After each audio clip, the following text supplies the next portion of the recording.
welcome to Taking the Tradition On. We are in series 6, and the theme of this series is wondrous creatures, and we've got lots of fantastic and wondrous creatures all of this series. So just to let you know, if you are watching on YouTube, you are very welcome to stay on YouTube, but I won't be able to monitor the chat there. So if you want to come and join us in the Zoom room, then please do, and then I'll be able to see your questions on the chat. And to everybody, please join in on the chat. I'd love to have all of your questions and comments as we go through. We will be here for about an hour. It is an Amy hour. I don't guarantee we will finish dead on 9, but I will aim to. And I will have a Q&A at the end. So if the conversation takes us in a different pathway and I miss any of your questions in the chat and you go, but I need to know, don't worry, put it in again at the end and I will come back for a Q&A at the end. And we will have the official bit, and then if you are live here, I will make some space where people can turn their cameras on and have a bit of a chat at the end as well.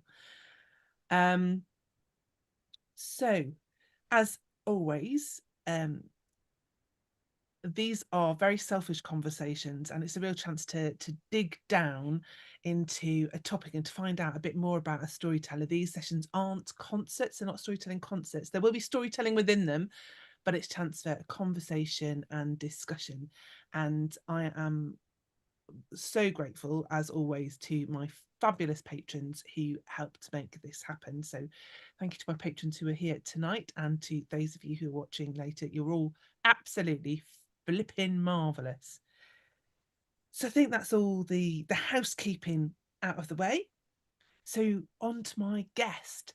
So tonight's guest, I was trying to work it out. I think I've known her for 30 years, and I've seen her go from one area to another, and wherever she is, she always ends up being an expert in her field.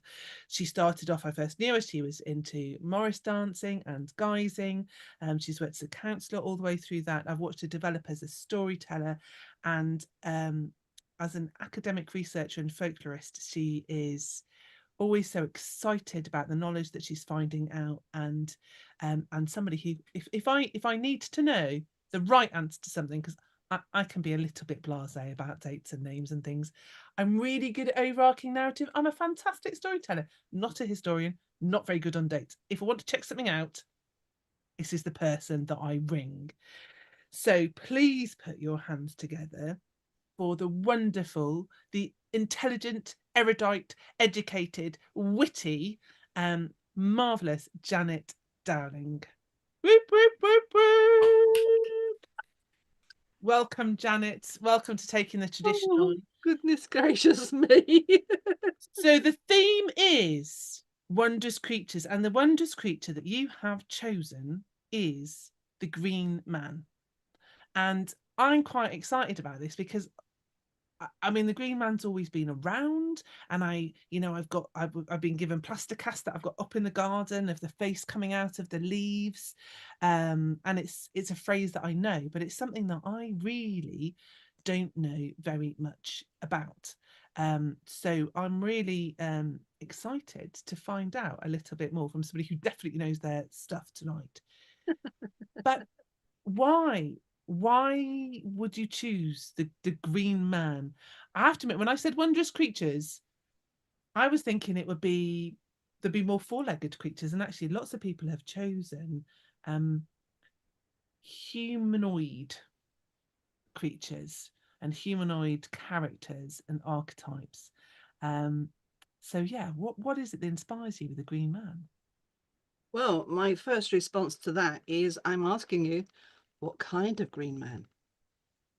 Because my storytelling career, folklore career, has actually been looking at 5 different kinds of green men. And they are all sort of connected, but they are all kind of different. And it's trying to tease out the ways they are connected and the ways that they are different. And some of them I do long journeys to go and find the evidence, and some of them I can just snip round the corner and find it in my local church.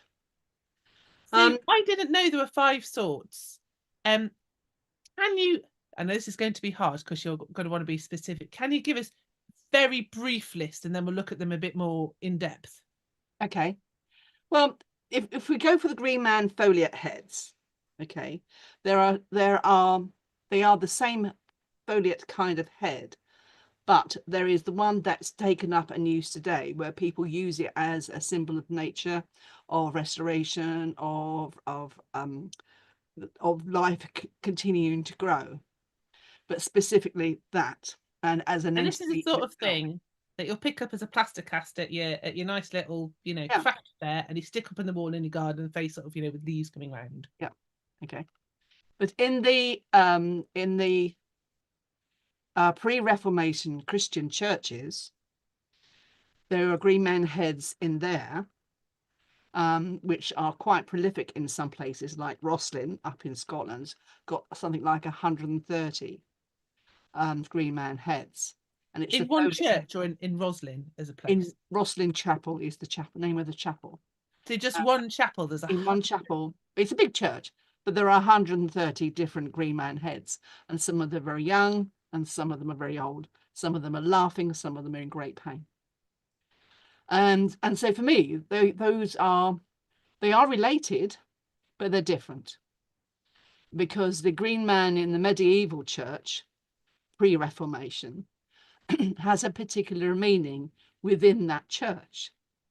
And part of my research has been about looking at where that came from, and to the point where I've identified the place in the 11th century, no, 12th century equivalent of the liturgy, which explains how it is that green man foliate heads appear in churches as a Christian symbol, not as a pagan symbol.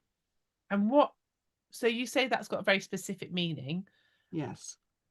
Can I ask what that meaning is in brief terms? Well, I do a whole hour lecture on the naming of the green man in the medieval church. But the very short version of that 1 hour lecture is that there is a very old legend which have come together since about the 4th century, which talks about when Adam and Eve, and Adam's coming to the end of his days, and he sends he's and he knows he's going to die. He's going to be the first person to die since his son Abel was killed by Cain, and he sends his other son Seth to the Garden of Eden to ask for the oil of mercy. And when he gets to the Garden of Eden, he sees this angel that says, "What do you want?" He says, "I want the oil of mercy for my dad." And he says, "Well, what do you see in here?" And he opens a gate and he looks in and he sees this tree. Okay. And this tree reaches up into heaven, but also reaches down into hell. Angel closes it. Anyway, the short version is he does this 3 times, and Seth says what he sees. And then the last time he sees a baby. Can't see all of that there. Can't see. And the angel. Let me put you on speaker view, because yes, this is behind you, isn't it? Oh, I'll tell you, I'll speak of you at the moment. Well, you're sharing with me. Oh, okay. Well, I'm anyway, gonna take me away. Hang on. there you are. There. And in there is the baby. And I think what I might actually do is share with you the proper picture, because this was supposed to be my background picture.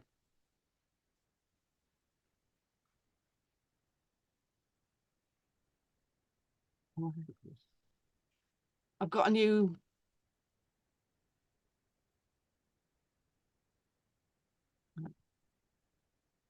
No, you're better off with the one we've got there. Okay. So anyway, there's a tree. Okay.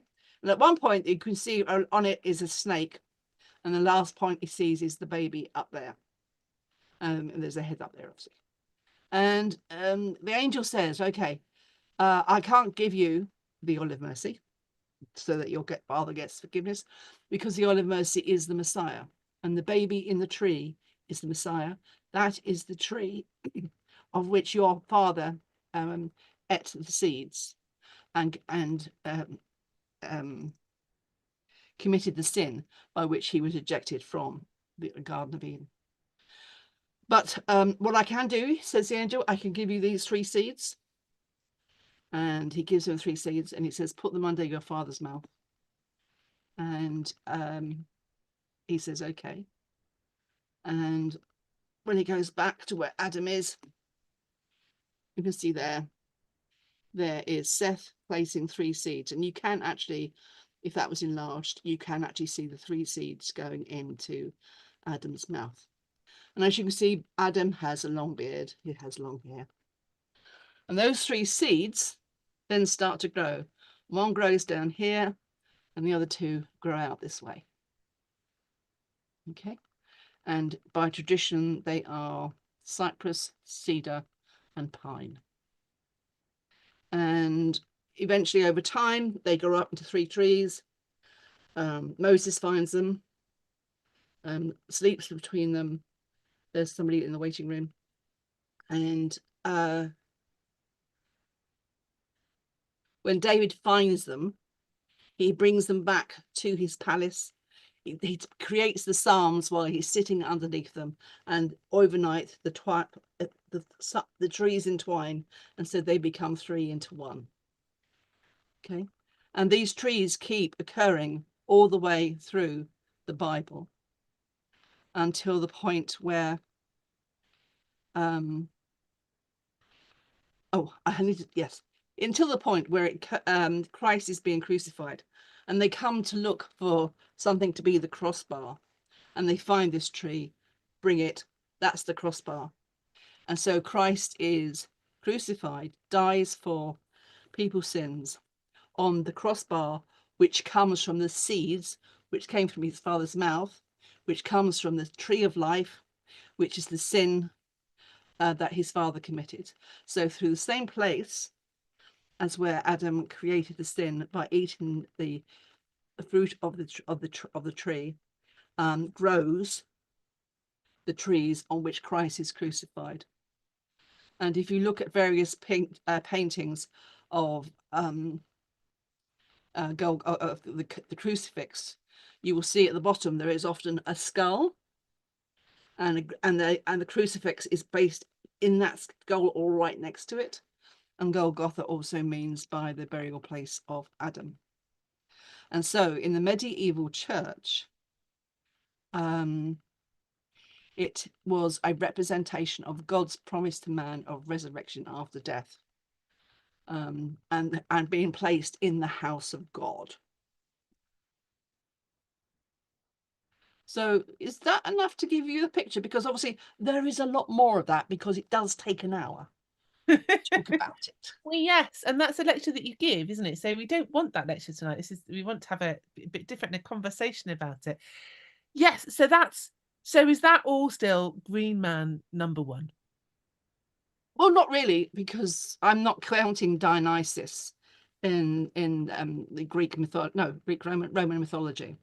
Because if you go to places like Paphos, and I don't have a pictures for this one, sorry, but if you go to Paphos, you will see Dionysus represented in mosaics and floor mosaics, and you will see him having the vines coming out of his mouth in the same kind of way. And so the earlier picture is of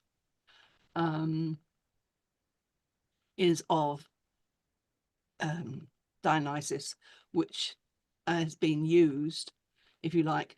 It was being able to worship Christ in plain sight. So at the point when Christianity was still a forbidden religion, they could have a picture of Dionysus on their wall with But all it the would leaves. really be Adam. But really it was Adam, because of this old story, which goes back to the 4th century. Which is a great story, I have to say. And because when the Greeks the Romans, doing their floors, they had basically pattern books and said, right, if you're going to do Dionysus, you can do them like this, this, or this. You don't do anything else. So you get repeats of that green man effect all over Romans. And it's not until Constantinople, and I forgot my dates at the moment, I think it's about 310 or something, who says, okay, Christianity is going to be the religion, one of the religions of the Roman Empire. And by the way, you chaps, you need to get it sorted, because at that point there was lots of different versions of Christianity all over the place. And so the Council of Nicaea brought it all together, and that's where you get the creed. Now I'm doing the lecture now. I don't want to do the lecture. Yeah, we don't want to do that. So you told us there are 5 types of green man. Yeah. I asked you what it was that kind of inspired you to really want to do the green man, and you obviously know huge amounts of it. Is it the Adam story that was your way in? Is this when you went, oh, this is amazing, I want to find out more about the green man? Well, it's no, really. I mean, it's because, well, as you mentioned earlier, I've been a Morris dancer since I left well, in fact, when I was at university. We part of the original vanguard of women dancing Morris back in the early 70s. I had a Morris team and a rapper team dancing at university. And then when I came down to London, and my then husband and I joined the local Morris teams, because that's what you do. And as part of this mayhem and chaos into our lives of the Morris teams came this man called Dave Lobb, who had originally lived in Cornwall, being part of the whole geezer scene, which is the New Year and winter tradition, or basically going in disguise from house to house and promising to, basically trick-or-treating, saying, give us something nice and that'll be fine, and we'll sing you a nice song. And if you don't, we'll do something horrible to you. And so that was the tradition of geezing. And anyway, he came to London, did some research and in the British Library, and realized there's this whole London tradition of giants. Okay. And he decided what he wanted to do was to build a giant.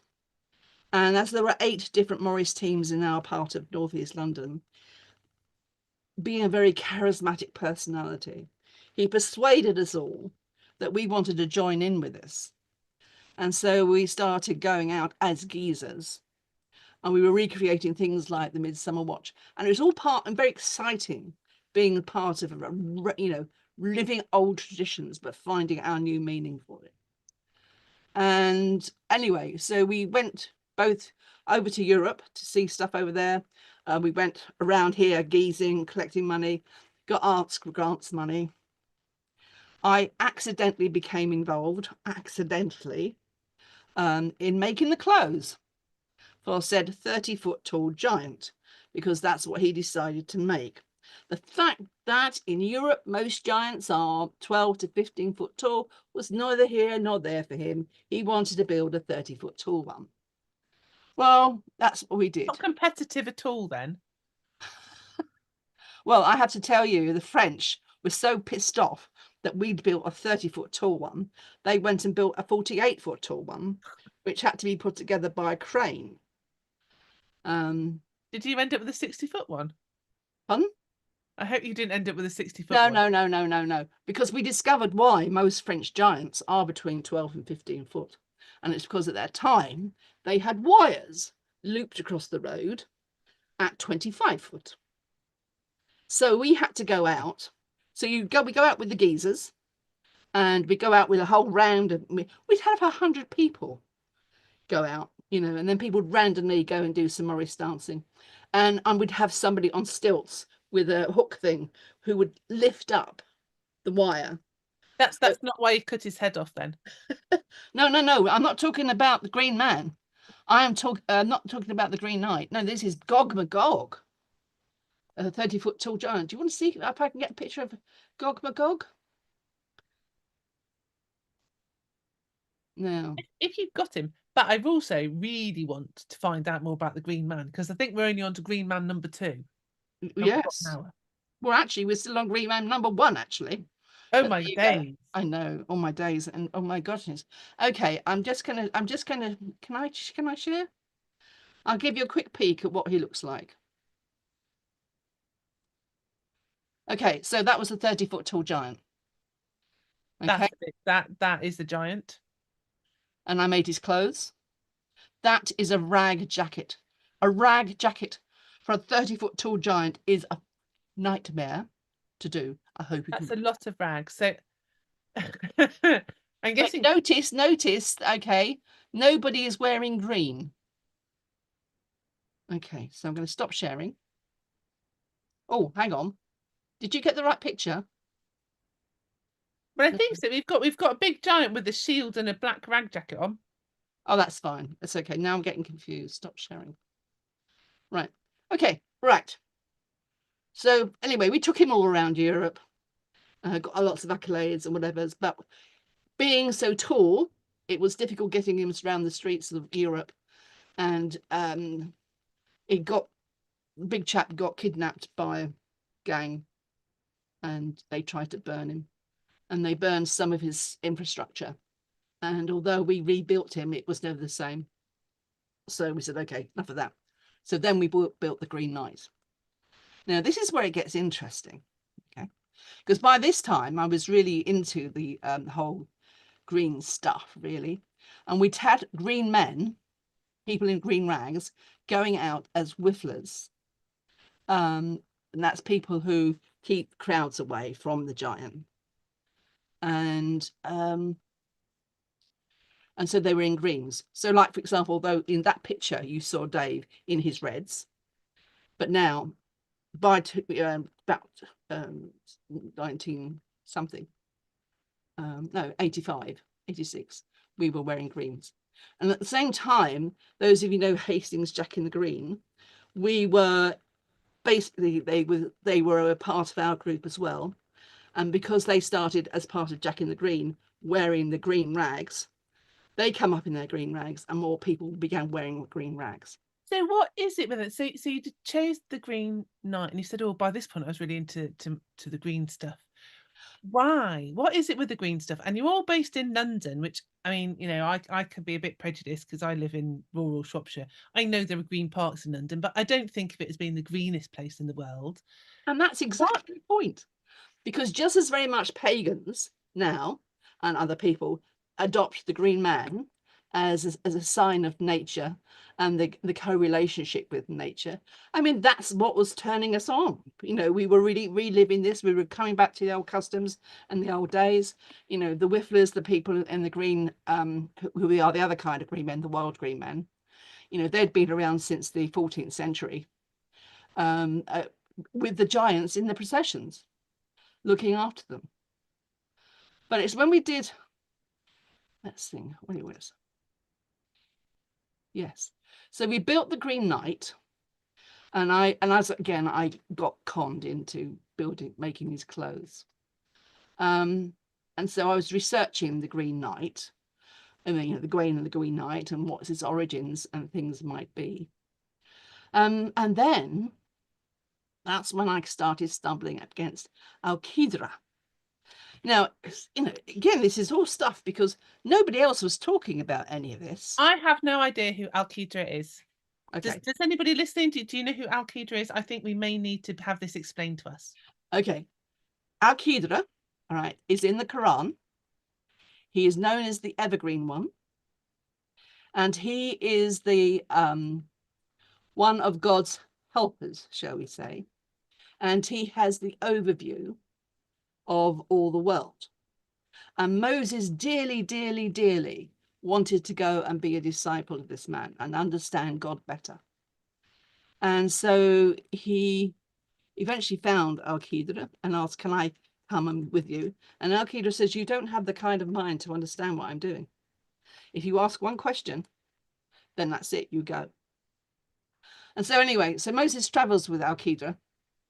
And so the two of them, they go on a boat, a fishing boat. And then when they get to the other end, Al-Qidra makes a hole in the boat. Moses wants to say, why have you just done that? They were very nice to us. And then they go and they stay overnight with a couple who have a baby. And Al-Qidra kills the baby. Makes it die, lets it die. And then they go and stay at a house of a rich man who is very arrogant and is not nice to them at all, and is reluctant to have them on the premises.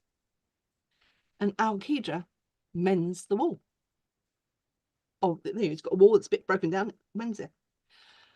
And Moses can't stop and asks, why you do that? Why did you do that whole, those nice people? Why'd you kill the baby? And why did you mend that wall? And Al-Qidra says, well, I told you, if you have to ask me a question, then you don't have enough vision to know what God's work is. And I put a hole in that ship because those people have been good to us. Because I knew there was a king who was going to come and he was going to take every available ship. But he wouldn't take their ship because it was in for repairs. And I think I said the word kills, and I should probably say let the baby die. I let the baby die because when the child grows up, he will become basically a bad person who will sin against the religion. And rather than the family have the disgrace of a son, let the child die now and let them have the opportunity to have another child. And for the third wall, the wall is in that wall, there is a pot of gold which had been left by a man for his 2 children. And if the man who had owned the house had repaired the wall himself, he would have found it and kept it. And those children would have had nothing when they came to look for it. And so he says, I'm sorry, but you have asked me a question, so now you have to go. And it's the whole thing about, for whatever God does, you don't know the context in which he's working. And now that was sparking off all kinds of ideas and thoughts in my head. And particularly the whole thing around St. George and the Crusades. And you have the Crusaders out in Israel, in the Holy Land, where they're learning and hearing about these myths and stories. And so Al-Qidra, with his honourable, you can't see what really is going on, is, sorry, I'm just the chat is distracting me. I know, I was looking at the chat as well. He does sound a lot like Elijah, doesn't he, Norman? Well, let me just come to that, because this is a Muslim story, okay? But what we have is a Jewish story which says exactly the same thing, where we have Elijah coming to Moses to ask the same question. And then we have a Christian story where we have St. George come to Elijah. And when I was out back in 2009, I think it was, when we were doing the healing storytelling as a pathway to peace in Israel with Roy Galore, the end of the trip, I went to Bethlehem, to a place outside Bethlehem called Hada, Al-Hada, which is supposed to be the birthplace of St. George's mother. And in that church, one Christian church in a Muslim town, there are 4 murals of St. George clothed in green. And to the Muslims, St. George is a Muslim saint. And although this place was run by a Romanian priest in the full Romanian priest gear, the people who attended were people who were Muslims from the local community. And my personal point of view, and I haven't got enough evidence to say there is definitely a link, but I think that that the Crusaders experienced this stories of this creature, of this green man, the Green Knight, brought them back to England with the stories of St. George. And that's how St. George, the English version of the story, then became St. George, and how he became our patron saint. And you also can get the creation of the tale of the Green Knight. Now, I cannot show you a definite path, between each of those. I'm not that intensive scholar of that kind of literature, but that rings bells to me as I think how a possible link could be. I think you are that intensive scholar. I think you just need a few more years. Oh no, I'm on to other things now. But yes. So, and then what we had was back in the mid-90s when we were still doing the Green Knight and before we were doing Morgan Le Fay.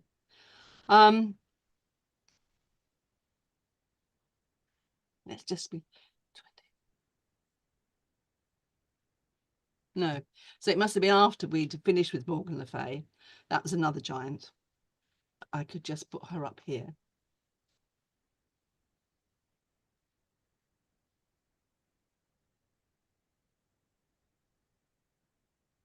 No, she's not coming up. Yeah, don't worry about it, because we want to follow the thread of the Green Knight. Yes. Yes. So Well, it was just Morgan Le Fay and the Green Knight are in the poem and in the story. And what I was continuing to do was to explore those kind of stories. Now, we retired them in about 2003. They lived in my garage for about 7 years. But they, and that's partly because although we could used to have 100 people going out with them, at the end we only had about 10. You know, you needed 3 to carry, you needed 1 to lead, and that meant you had an orchestra of 4, which wasn't very good. Anyway, a moment so, as well, don't they? And it was great because actually they both came to live near me at Miss Stories for quite a long time as well. So absolutely, I quite they did, regularly. didn't they? Didn't they just? They were there for 9 years. That was supposed to be there for her home, but we'll go into that. So anyway, in about 2003, you know, with these giants living in my garage, you know, and having done all this other research about El Kidra, and you know, still and knowing about the Whifflers and what they were doing, and knowing the pagan ideas about what the Green Man is. That's when I went to visit Mike O'Connor in Cornwall, and it was my 50th birthday, and he said, I've got something to show you. So he took me down to his local church and he showed me a Green Man head. Now, at that time, that was the first Green Man head I'd ever seen. I knew about them, of course, but never seen one for real. I've seen lots of pictures. And do you want me to show you a Green Man head or in a church? Yes. Okay. So this, I'm sorry, this is, Microsoft has updated itself and has done all very crazy things to my my lovely computer. I've lost lots of pictures and all these things are taking bloody ages to open up. I feel your pain. The joy of computers. They're great when they work. Yes, I should have. Trouble is I didn't know which ones I was going to want. Don't Oh, worry it's if not it's not opening. handy. Okay, but anyway, you know We the can put them steps. up in the Facebook group. You can put them in the discussion group afterwards. Anyway, so he told the story that I told you earlier on about Seth and the Oil of Mercy as we're looking at this. And you know, again, all kinds of light bulbs going off in my head because I was again making all kinds of interactions with you know, with the Green Man and with the Green Knight, with Al Kidra and all kinds of things. And I said to Mike, that's fascinating. I said, where did you get that story from? And he said, oh, it's just an old Cornish traditional tale. And he went off. And anyway, so I got excited and I got back home and I started looking at this Green Man stuff and that particular story that he told. And I was Googling all over the place, really finding lots of information. Some of it I was having to, it initially looked like it was tangential, but then actually I was finding actually, if you looked at it and went quite deeply into it, it was quite interlinked. Anyway, and then through one particular book, I found a quote from Sabin Baring Gould, and I think it's probably in his Curiosities book, where he mentioned this glass window. So my poor husband, this time we were still living in London, got dragged all the way down to Cornwall to go and see this bloody glass window. And I'm standing there, it's amazing. Look, look, look. And the important thing is, this is pre-Reformation glass. It's one of the few places in this country where pre-Reformation glass still exists. All the rest having been smashed, either through the Reformation, which basically said if it's not in the Bible, don't do it, or otherwise with the Puritans. The thing about it is, it used to be in the Bible. It was in the Gospel of Nicodemus, and some to point around the mid 13th, 14th century. Somebody else tidied up the books in the Bible and chucked out a whole load of books. So all the books, there's 2 books that mentioned this story, because it was in the Bible at one point, were chucked out. So they were no longer in the Bible. And that's why pre-Reformation. And this is the only evidence I've got of this. There's plenty in Europe. Plenty of Europe in Europe, but this is the only one in English, and that you can see. And it's also just down the road from the Eden Project, so you can get 2 in. So I was so We're going excited. on some holes to Cornwall now then. Anyway, I was so excited. And anyway, so I did all the research and whatever. But what I really couldn't do was find the story as Mike had told me. Another source for it. So it just so happened that in where I lived at that point in Ewell, the local museum was Bourne Hall. And, and I went to see the person who's the curator of Bourne Hall, because his name was Jeremy Hart, and he'd written a book for Pitkin on green men heads, where he was treating it as a decorative art, that's all. And so so we went out to lunch, and he said, okay, what do you want to know about green men? And you could see him saying, it was looking like he was saying, okay, here's somebody else who just wants to know about the green men. And so I said to him what I had, and then I said, and I showed him this picture. I have never seen anybody fall off their chair so quickly.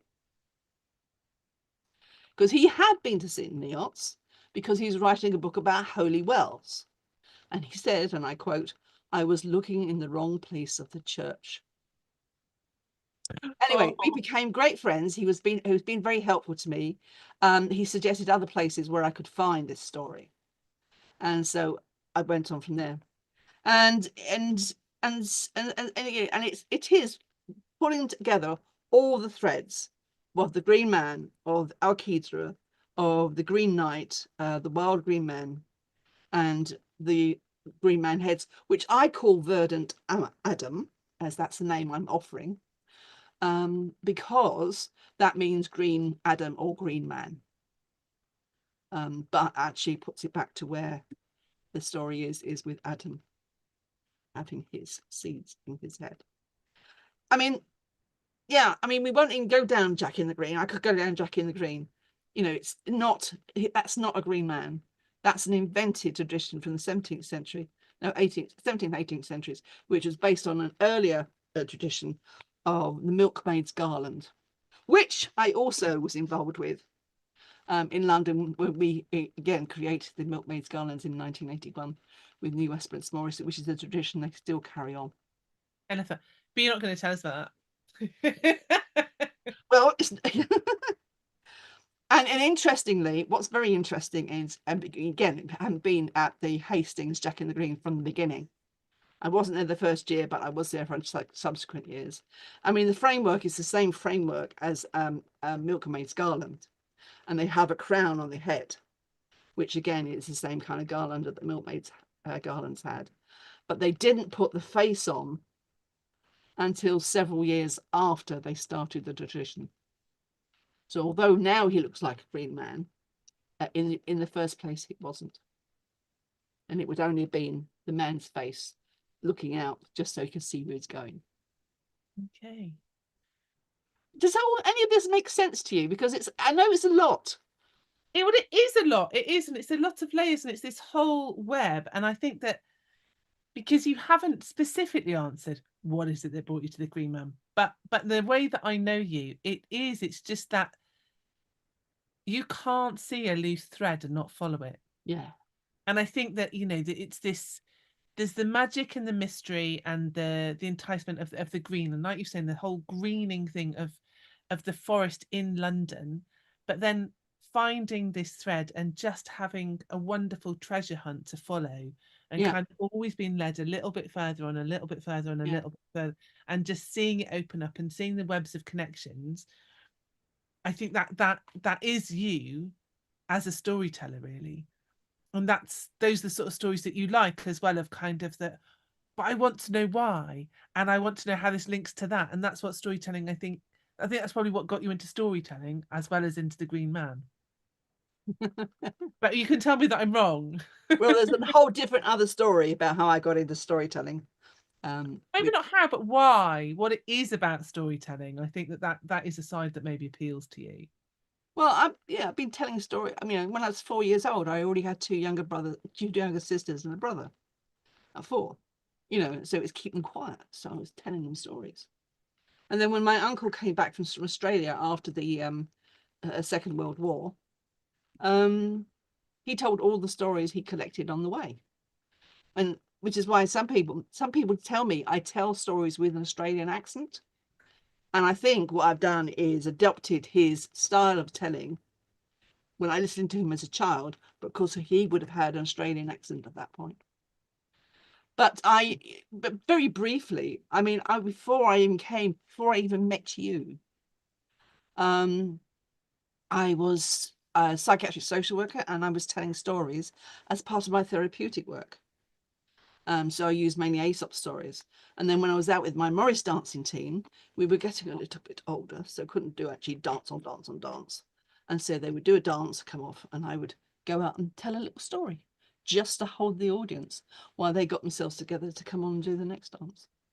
So, I've been using telling stories in different kinds of ways. And it wasn't until 1994 that's when I discovered storytelling discovered me, and that was another accident. And just thought, I like this. I'm going to do this. And then, I thought I'm going to do this professionally, and that's what I did. 6 years later, I was, taking on paid gigs. But it wasn't until, oh yes, but by that time we were already doing the Giants. And I'm standing in front of a giant, telling somebody the story of Gawain and the Green Knight in French in 3 minutes. I don't think I could do that now. I'm not sure. I don't think I ever could. But if I was going to tell the story in French, The Green Knight, it probably would be even less than 3 minutes because my French is very limited.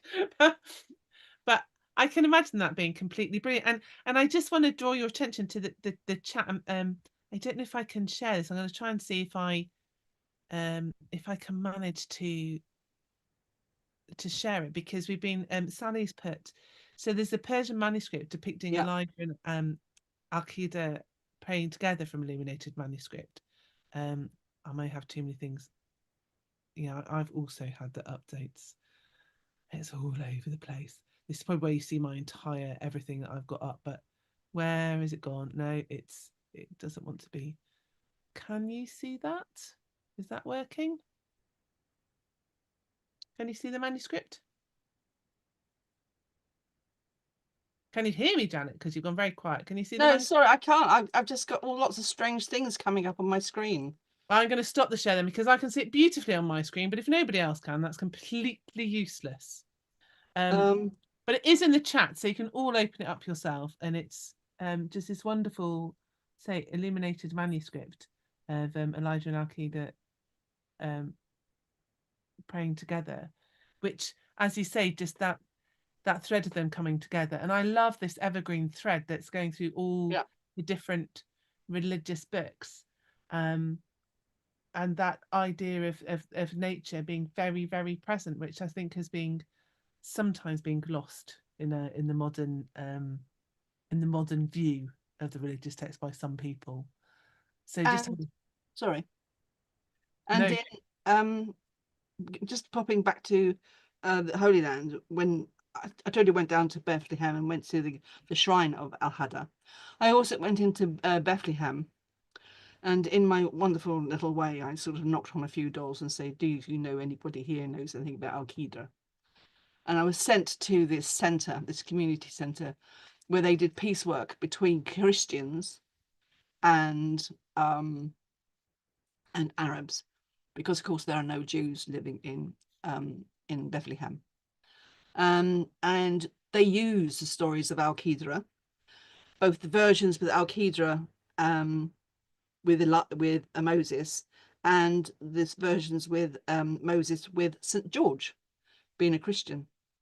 And then what they would do is they would tell the one, and then they tell the other stories, and then they'd be bringing together the communities of Muslims and Christians in Bethlehem as part of their peace process. And although obviously it wasn't so challenging as the relationship between Muslims and Jews, it still was an issue for their community, and they found their way through using these stories about Al-Qidra, which was both in the Quran, and St. George, which was a Christian symbol too. And So I love that it's being version used as also as a pathway to peace.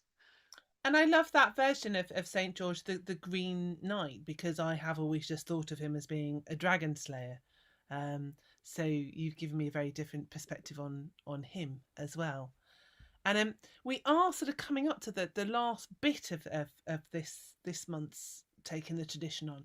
So I've said to myself with questions. I mean, I always have more questions and things that I want to ask, but I did promise that there would be a Q&A at the end. So if you are sitting at home, if you've got questions that you want to put in the chat that you want to ask Janet, while you've got this fount of wisdom sat in front of you, this is the time to be. They're all going to test you now. But this is the time if you want to ask Janet any questions. But I love that it's the evergreen man that is the pathway to peace. Yeah. And I think that is often the way. It's those moments you have to remember that it's the same earth and it's the same plants. And I think when you let nature and rhythms of seasons come into it, then things do get a little bit easier. Things are never easy. It's also important to remember, though, that what kind of green man are you talking about? Because the images are all about peace and cooperation and forgiveness, but the way they're applied and are used and adapted is slightly different and has different meanings for different groups of people, all of which are protective about their interpretation. But like you said, it's also they sound very much stories about thinking and about meditation and questioning. As you say, they're kind of about that we are in a terrible position. It looks like it's terrible, but what good things can come out of it? Yeah. Why is it like this? What is the meaning that's behind that is going to be for the greater good? And how are we going to work towards that greater good? Yeah. It seems like an ideal starting place. So everyone's very quiet in the chat, which surprises me because I know he's listening tonight, and they usually got lots of things that they want to say or ask. I'm going to go back because you said right at the beginning that there are 5 types of green men. So I'm just wondering if we have covered. So we have the foliate green man. The foliate heads, which are in medieval churches, which are verdant Adams. Verdant Adams. Okay. There's the green man used by environmental groups now, which represents something to them about the environment and being careful by respecting the environment. Which is, and there's some very modern traditions. I mean, so where I live, there's just down in Clun, just down the road, is the Green Man Festival. Absolutely a modern invention. Not entirely sure how long it's been going. 20 years maybe. And every year there's the battle on the bridge between the Green Man and the Ice Queen of Winter, and it doesn't matter that it's a modern tradition. Yeah. Nobody's trying to pretend that it's anything but a modern tradition, but it's something everybody's getting behind and really enjoying and appreciating. Eden's just asking about the Green Man having any connection to theatre. She somehow had that impression, though she's probably thinking of the Green Room. I love that as an idea. The Green Man in the Green Room. I mean, I'm sure that there are people who've done things in theatre around the green man, I mean, in any of these various forms, but it's not part of the tradition of the early stories and the way it's used now. I would love that, though, to go into a green room at a theatre and it's all just like got bushels of of greenery all around it. And Yeah. I mean, most of the people I know in theatres probably would be more the Dionysus aspect of the Green Man rather than the taking over Christianity Adam version of it.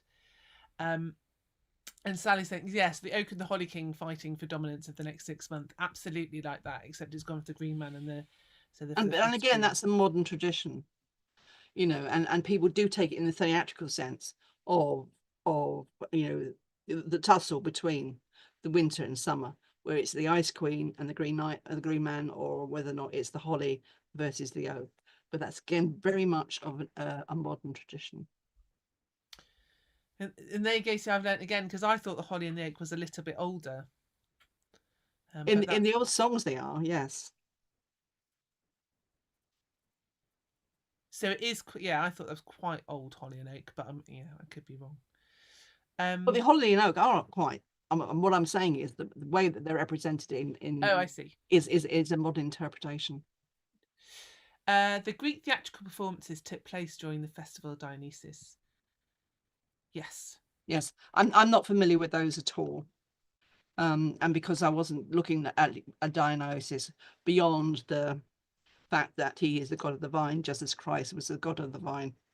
But I bet they had a green room with vines all the way around it and a nice jug of Absolutely. wine for the performers. I think that's a tradition we should bring back. Yes. I've noticed that Norman's mentioned about mummers in Toronto kill the dragon and then revive it, and again that's what mummers do. Is you know, that's the mummers is a telling of the life, death, and rebirth. And again, for me, as a Morris dancer and a rapper sword dancer, and also being interested in the mumming, that was a vital part of all that. Is you know, life, death, and rebirth, and how that is a promise that that will happen. You know, so just as the sun rises every day. But you were, yeah, and you were saying about Gawain with the rapper and Gawain as well. There's the 5 green men, but you were also telling me about Gawain and his shield. No, oh yes, Gawain on his shield. He has a 5-pointed star on his shield and represents the 5 different points of chivalry. And you know, I think we were just having a silly conversation because about the rapper sword is, yes, a 5-pointed sword. And generally in the mummers plays, when the sword dancers come on, they generally have the 5-pointed sword as part of that. Because I've never realised that was about the 5 points of chivalry. I've always thought much more about kind of, you know, modern day witches and paganism with the 5-pointed star. So it was really interesting for me to be the five points of chivalry, which I didn't know about. Every day's a learning day with you, Janet. Sorry. I find out all the things that I didn't know. It's great. I kind of go, I should have known this. And Well, the trouble is, there's so much, and you know, I really want to just sort of put it down in order. And we've skipped around a bit today, which is fine, but you know, sort of like, oh no, no. and Yes, and there is a Berryman in South Queensferry. And again, the Berryman is, as it's done currently, is very much a modern tradition. And if you are interested in modern traditions, now this is slightly going off on one, but Doc Rowe got money to for help to archive his incredible archive, to digitize it. And if you check that out, that is more and more of his archive is becoming available online, I think, and being digitized. And Doc Rowe is an amazing sort of hobbyist folklorist. I think he has got a doctorate now. I don't think he did at the beginning.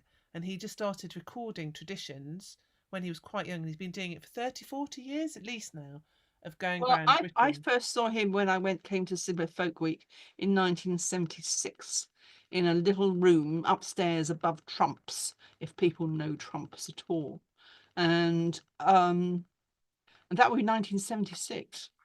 So So this, you that's think, yeah, back so in then. lots of different formats, but he has just recorded so many of the folk traditions and how they've evolved and changed over the last 50, 60 years in Britain. And I mean, it's just a tremendous treasure trove. And And so he's got an archive, but Cecilia's going, are you putting all of this into a book, Janet? Well, back in 2011, I did write an essay for the Folklore Society on my search for the Green Man, naming the Green Man of the medieval church. So all the stuff that I've mentioned here, and which is in my Green Man talk. Which you can, is available for bookings. Which is an hour long. I did put that into there, and I submitted it, and I won a prize. I won 500 quid. But the prize was for a non-academic essay. And I said to them, are you going to publish the essay? Because I wanted to know whether or not I could also put it into a book. And unfortunately, what they said was, because it was a non-academic essay, they weren't going to be publishing it, which incredibly pissed me off. It knocked my self-esteem. As far as I'm concerned, everything was referenced. You could go back to everything I said and you could go and find its source. But the problem was I wrote it as a story and not as an academic paper. Too interesting. So I took it out on the road instead, and I've been telling people for over 10 years. Sidmouth Folk Festival has been good to me, and I've done it about 3 or 4 times at Sidmouth Folk Festival, amazingly, and been to 4 houses. So very happy with but that. It's still available online or in person. You can bet Janet. It is one of the things I need to do before I die, and that's actually publish it somewhere. I don't know where though. Let's have a talk. And there are places, and possibly with Tom Muir. Unbound may be another option. I mean, the Society for Storytelling is doing quite interesting things at the moment, and in the past they've published some really interesting essays as well. So that might be there are options. So let's talk. We won't abandon that. We will come back to that, Janet. But you have published other things if you wanted to just wave them around, because you have got some amazing things. So if people want to know more about your work. I was expecting you to say that. I thought you were going to be all coy and not mention it. No. Well, I've got this here. Devon. Oh dear. I have to do it here. Devon Ghost Tales. This was a prize-winning book with Storytelling World back in 2020, and it's ghost tales from Devon. I do have a Norman. Could you just hand up the book? Can we spotlight Norman? I'm not sure that we can spotlight Norman, but you can just tell us about it. Okay. You're looking for which book? Folk Tales of the Cosmos. You had it earlier.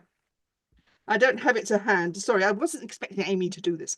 Anyway, Folk Tales of the Cosmos is my recent one that I came out this time last year, and is a collection of folk tales, which is the night sky. A lot of people don't realise. Okay, Norman, owner of an amazing storytelling library, holding it up, ready for us. Thank you, Norman. But yes, it's Folk Tales of the Night Sky. A lot of people don't realise there are 88 constellations, but 48 of them are based on Greek myths. And in fact, they actually fall into 5 major myths and a couple of other small myths. So I wrote the book, which grouped them all together, but said, and this is where the constellation is. And then what I looked at is taking some of those asterisms, like Orion's belt, Orion's sword, the Pleiades, and the plough, the great bear, and then looked at other cultures and what stories they created about the same stars. So same stars, different stories. Great. And Yvonne, your fan, is putting up photographs of all your books in the chat. So have a look in the chat. But you can find all of these books very easily on Janet's website. So if you go to janettellstories.co.uk, then you will find links to all of her books there. And I will put that up in the description underneath the YouTube video, and we can put it in the description in the Facebook event as well. So you'll be able to find. And I will also mention that the Folk Tales of the Cosmos also won the Storytelling World prize again, so I've won it twice for both the books. And that's because I've researched them properly and I cite all my sources so that people can go back to look at the original version if they need to do any of their own research. I really, that was the bit I like doing best for my Folk Tales book, and I think it's the best bit of the book actually. And there is a certain sad breed. If I'm saying sorry, I went into librarian mode. Well, this is my confession, Yvonne. Is I go to folk tale books. I read the sources first. Yeah. Because it's quite often the most interesting bit, and not to denigrate anybody's stories, but just kind of it shows so much about how people's attitude and the comments that you get. I love it, but it is after 9 o'clock. We have had an hour. I feel I know an awful lot about the Green Man. I'm still not entirely sure I could name all 5 Green Men. Hang on, Verdant Adams, the Green Knight, is Al-Qaeda and Elijah one? Yep. Jack in the Green, but we're not going to talk about that. And the modern Green made-up pagan revival men. Okay, well, in that case, it's 6 because I didn't do the pagan stuff. I had the Whifflers. Remember the Whifflers? So who were the people who walked aside along with the giants, which we had in the 14th, 15th, 16th centuries. But they're dressed in green and as green men. See, yes, they're not something I would think of at all with green men. But so that's the 5th Green Men. Right, fantastic. I tend to be more of a waffler than a whiffler, I think. But I'm going to bring my waffle to an end. I'm going to say thank you so much, Janet, for helping to take on the Green Man and to take the tradition on. I'm going to let you just go for a little minute. Now I'll take your spotlight off, just to tell you a little bit about. I failed dismally to do that, haven't I? Never mind. You can be there and listen to me. We will be back. So taking the tradition on is monthly. It's usually the first Tuesday of the month, not always, but usually. And next month it will be Tuesday, the 5th of November, with Sal Tonge. And her wondrous creature, again, is human-based and anthropomorphic. She is going to be taking on Old Nick, the devil himself, which is a pretty brave topic to take on. So we're going to be talking all things devilish next month on Tuesday, the 5th of November. As ever, once I don't do a lot of editing, but I will top and tail this conversation and it will be up on YouTube in perpetuity. And there is an archive of all 6 series up on YouTube, the Taking the Tradition on YouTube channel. Go and explore. There's amazing storytellers and with amazing topics, all free to access. Go and have a root and a look around. And if you enjoy any of the conversations, then please do subscribe to the channel because it makes it a little bit easier for everybody else to find. Thank you so much for joining us for this conversation. So wherever and whenever you are listening to this, you are most welcome. And thank you for helping me and Janet Dowling to take the tradition on.